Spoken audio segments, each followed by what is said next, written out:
আমরা কেন আল্লাহকে দেখতে পাই না? মানুষের পক্ষে কি আল্লাহকে দেখা সম্ভব? আসসালামু আলাইকুম ওয়া রাহমাতুল্লাহ।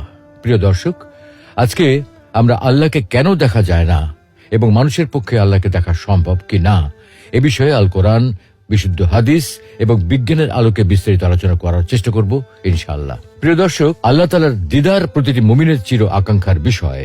সবাই আমরা সচক্ষে আল্লাহকে দেখতে চাই। নবী, রাসূল, আল্লাহ সকল প্রিয় বান্দা সকলেই নিজ চোখে আল্লাহকে দেখতে চায়। যে আল্লাহর জন্য এত সিজদা, এত আনুগত্য, এত ভালোবাসা, সেই আল্লাহকে না দেখতে চায় কে? তাই মুসা আলাইহিস সালাম নিজ চোখে আল্লাহকে একটি বার দেখার আকুতি জানিয়েছিলেন। কিন্তু মুসা আলাইহিস সালামের মতো জলিলুল কদর রাসূলের পক্ষে আল্লাহকে দেখা সম্ভব হয়নি। আমাদের প্রিয় নবী মুহাম্মদ সাল্লাল্লাহু আলাইহি ওয়াসাল্লামের অন্তরেও আল্লাহকে দেখার ভীষণ আকুতি ছিল, কিন্তু সাইয়্যিদুল আম্বিয়ার পক্ষেও আল্লাহকে দেখা সম্ভব হয়নি। বস্তুত দুনিয়াতে কারো পক্ষেই আল্লাহকে দেখা সম্ভব নয়।